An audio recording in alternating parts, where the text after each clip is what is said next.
Hi, welcome to Playback Mansion. Today, a treat again, joined by Mr. Ed Homewood, old Guy HiFi. Like and subscribe. Always doing interesting and informative videos. Today, we're going to talk about the difference between listening with intent Right. and listening plainly for enjoyment. What do you think? Well, absolutely. So let me put the whole premise together, start off at first. We all love music. We all can listen to music, but I think you can train yourself to listen with intention. A lot of people say, well, the difference between this deck and this deck is so subtle, I don't hear the difference. Well, you can, but you need to kind of pick up a portion of that track, whatever it happens to be, a frequency, a voice, an instrument, whatever, and try and just listen to it and listen to that only. And a good system will allow you to do that. You can pull that out, and then you can make some comparisons. All right, I kind of know what it sounds like. And I'm not a big one for fast A/B switching. I think that's a waste of time. You need to listen to something for a while and then get a flavor for it. So training yourself to listen, I think, is one of the things that we as audio enthusiasts and music lovers really should kind of focus on to further and get enjoyment out of the music. We can listen casually and tap our foot and bob our head and butt dance in our chair and all that other wonderful stuff.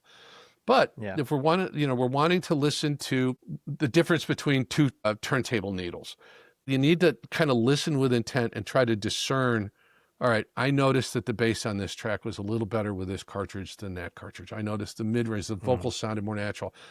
I try to identify what you're hearing, kind of categorize it in that, all right, the female vocal sounded very natural, or the female vocal sounded a little chesty, or it was a little sibilant. Those are the kinds of little things that I think once we kind of put that habit of listening in, then at least for me as a reviewer and you as a reviewer for evaluating a system, those are important. But for even just someone who's listening, who's an enthusiast, when you discover those little differences, those little changes, those little things that you never noticed before, it's like, wow, that's part of the fun of the hobby is, I never heard that before, or it was there the whole time, but I never listened for it. I never kind of intentionally or purposefully tried to dive deeper into what's going on in that recording. And I think there's a lot of joy to be had in doing that. I think that's where, I think that's what engages us, and it allows us to, discover something. I'm a nut for classical music, so I've probably got 27 different complete Beethoven symphony cycles, 1 through 9, from various composers and orchestra, and sometimes from the same composer and same orchestra, but 2 or 3 versions because they reevaluated what their performance was like. And hearing those differences is just so engaging and so interesting. And it's like, all right, well, Schulte's first Beethoven cycle, his first version of the Sixth Symphony was paced at, 13 and a half minutes for the first movement. Well, his second one was paced at 12 and a half minutes for the first movement. But the final one he did was paced at 10 and a half minutes for the first movement, speeding things up. So it's like that reinterpretation that allows us to reinterpret it, hear something different. And the bottom line is music is communication. Whoever's performing that music is telling us a story. And those composers don't just sit down and put notes on a piece of paper. They do it with intention. And I think we as audio enthusiasts, we should return that favor and listen with intention. That's a very interesting point you make. It's like a fun activity. It's like hearing the same song in a new way every time. Or discovering something that you hadn't heard before, but in a song that you really love. Maybe you didn't, the backing vocals weren't quite as clear, or the rhythm guitar portion of it, the lead guitar was taken over, but the rhythm guitar is still there, or the bass is still there, something like that. When we go see a performance and we see someone perform, whether it's on stage in a play or a music or whatever, what do we do when they're done playing? We clap, we applaud. Well, there's no point in applauding when you're listening at home, but how about we reward that effort that musician put into it, again, by listening with intent, with listening for kind of a purpose. Now, you don't have to do it all the time, but every once in a while, just dig in deep, see what you find, and maybe you discover something new. It's a saying my wife and I have when we travel overseas. You always eat the stinky cheese. Try what the locals are eating. No one's going to die. They've been eating it for 1,000 years, right?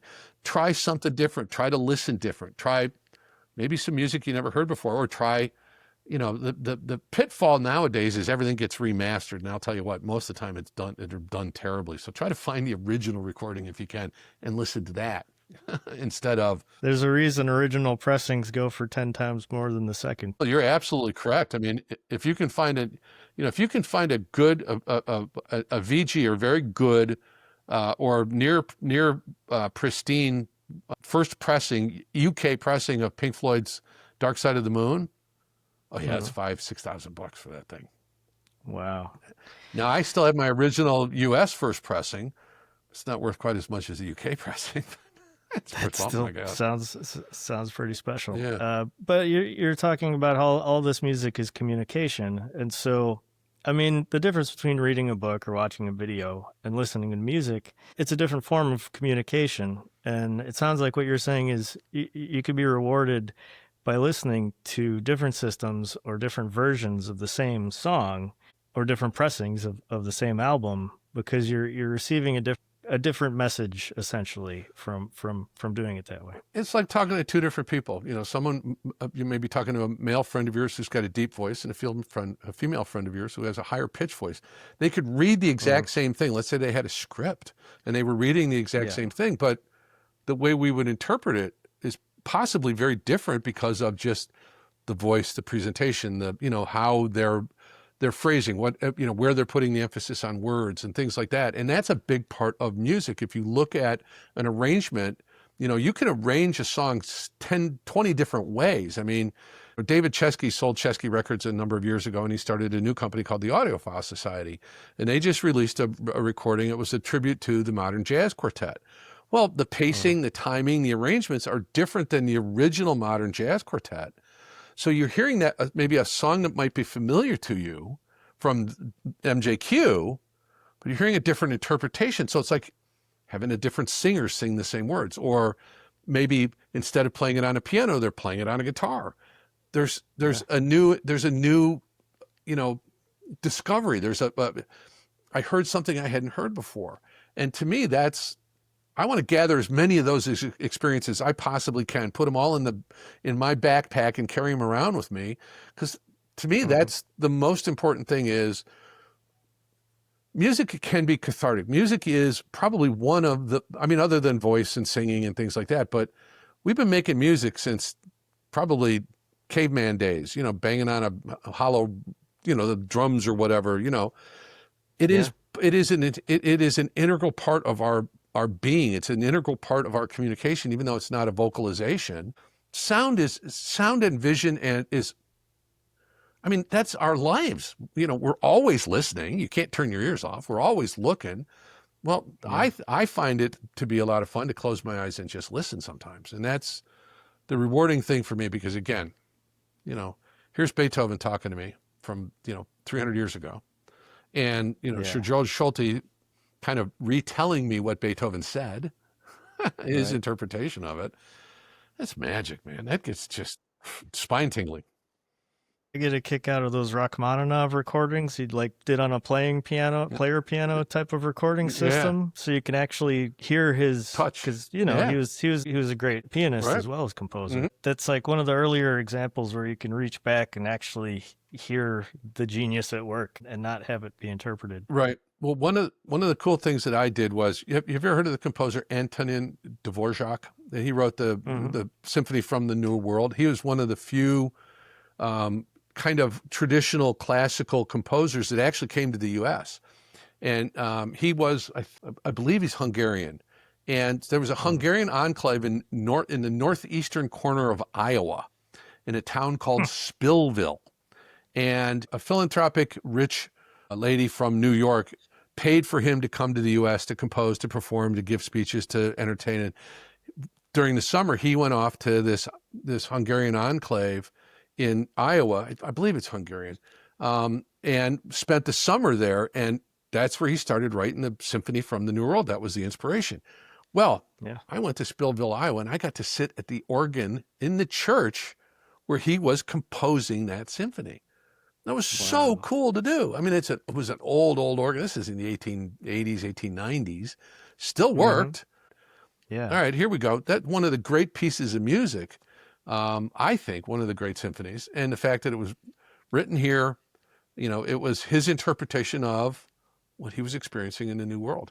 So he's communicating that feeling that he had being in the U.S., going to Spillville, Iowa, of all places. I mean, the population of the town isn't more than a couple thousand people, if that. I'm in the middle farm community out there, and it's just fascinating to me. He's looking around, he's hearing birds, he's hearing the song, he's, the weather, the smells, the dirt, the earth, the plants, the people around him, going from one place. All of that goes into the blender, and out comes this magnificent symphony. It's just, that's what makes this hobby so engaging for me. It's not the boxes, it's the music. I mean, current music, I love ambient electronica, and I love EDM and dub and house and all the crazy nonsense. Just because it's something different. It's cool. It's a different voice. It's a different way to communicate, or a different message being communicated. And that's, as audio enthusiasts, forget the gear, listen to the music. So I'm going to shift gears a little bit. Okay. So we're talking about like high level listening, and we're talking briefly about what makes fatigue in a system. And so you're quoting some study that in the 1,000 to 2,000 hertz range, that's where a lot of fatigue can set in on how that's expressed. Can you tell me about that? Right. Well, it can occur in typically we tend to be sensitive in that range as just humans, as a general rule. Now, some people are less sensitive, some people are more sensitive. I think what it is because now just talking to someone. Do you ever experience fatigue just talking to someone? Sure. Well, I mean, yeah, because they're boring. Because they're like me, content, they just not because of the voice. Yeah, it's not because of the voice, right? It's not the sound that's the fatigue. But when we listen to a hi-fi system, it is without question that sound that creates the fatigue. So because these days, now in the old days when we were listening to analog, I mean, it could be that just the poor performance of a particular cassette deck, or the way that cassette deck, wasn't equalized maybe properly, or the recording we put on the tape was not done particularly well. But now we're in this digital age where so much of our consumption of music is done digitally, whether it's CD, streaming, obviously online, all of these other things. So we're consuming digital signals, digital music. And I think the fatigue is created by in some regards, created by the analog to digital conversion, and then from the digital to analog conversion. Now, there are a number of ways to encode an analog signal into digital. These days, it doesn't happen very often. Everything goes straight to digital. So everything goes either DSD or really high rate PCM. Well, if you think about the sine wave of an analog signal, it's a very smooth wave. And we were talking about this earlier. You think about a digital signal, what it's doing is it's taking samples, it's taking a snapshot at a certain interval. And in CD at 1644, it's 65,235 times a second. It's taking a photograph of that sine wave.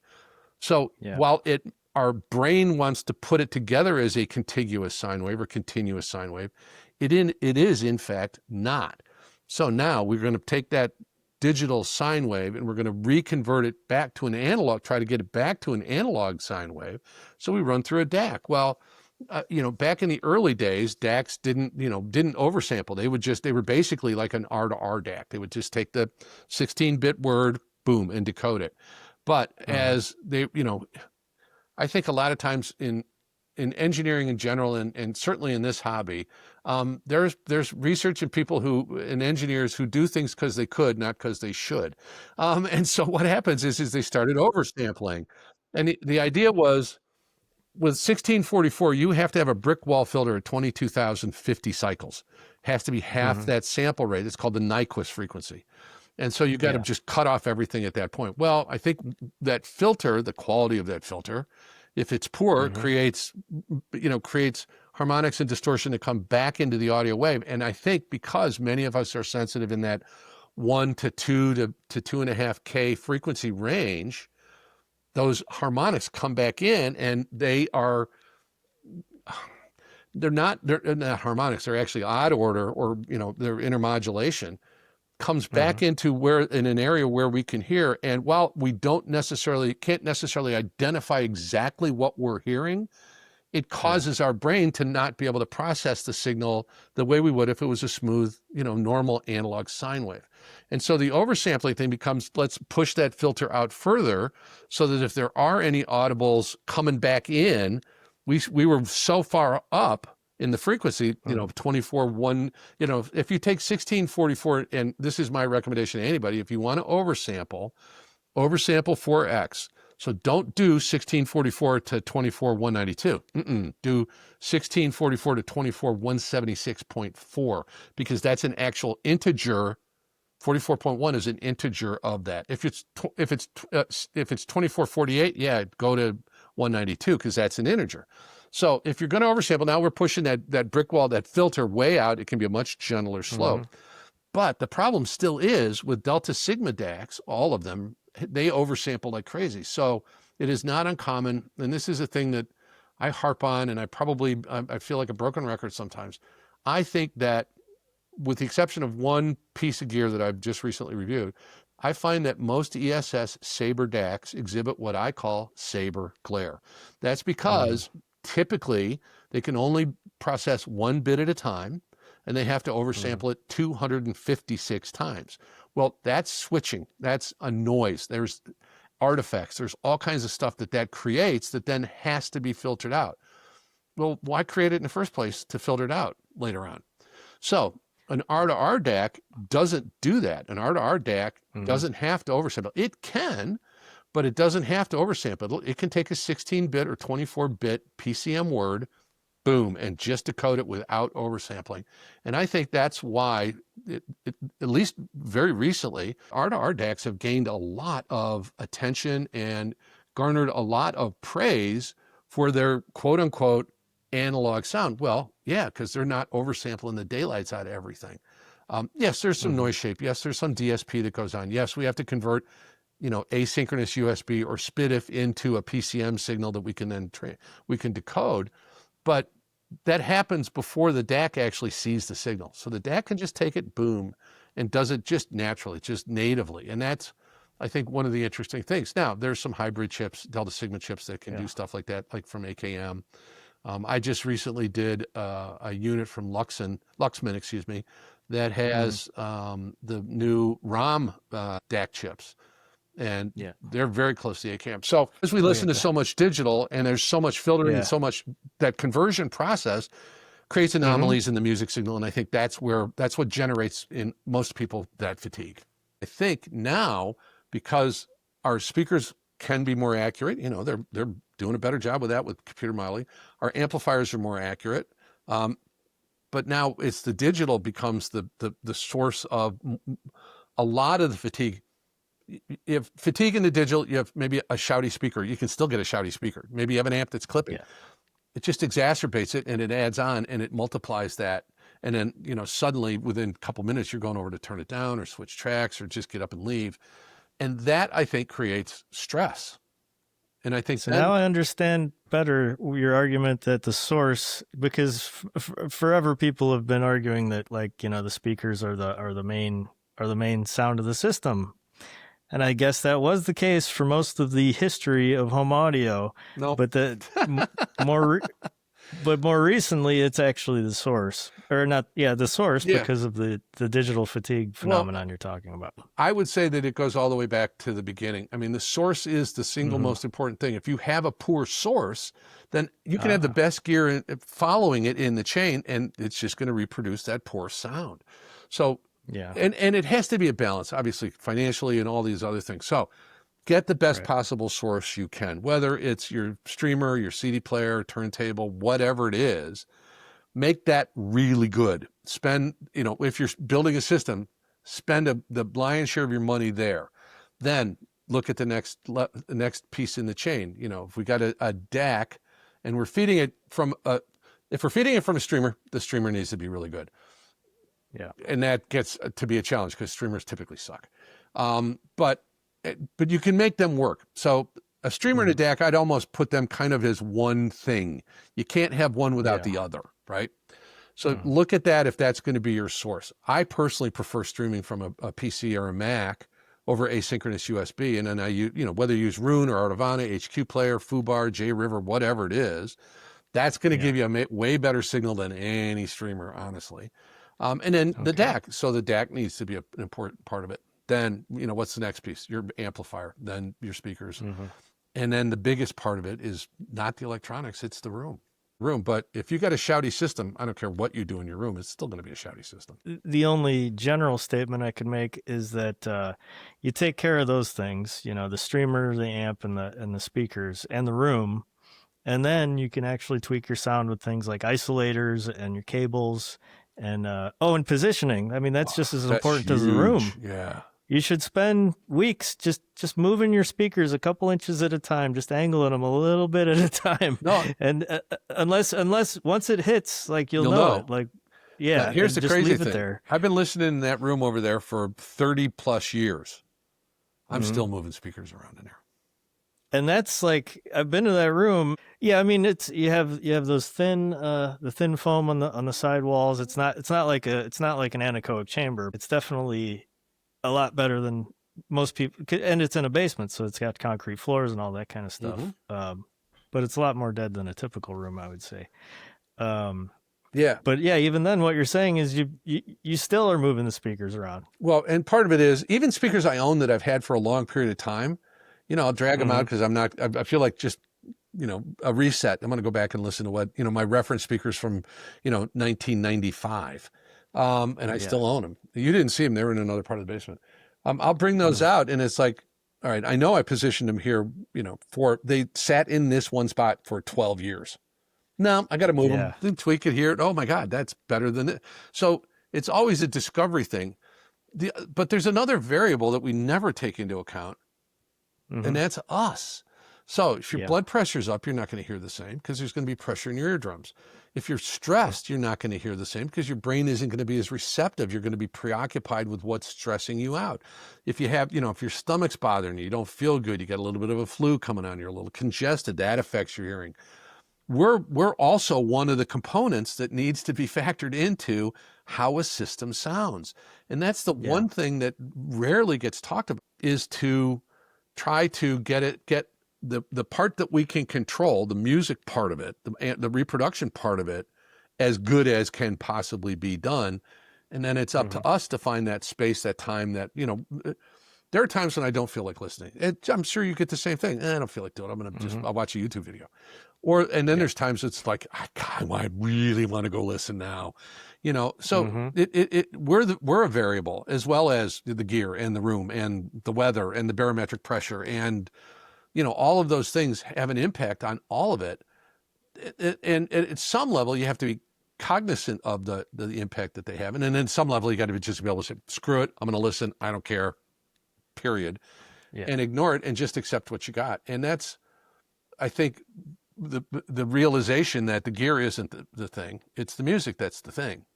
And if you're listening to your gear, like the back of my t-shirt says is, music lovers use their gear to listen to their music, audiophiles use their music to listen to their gear.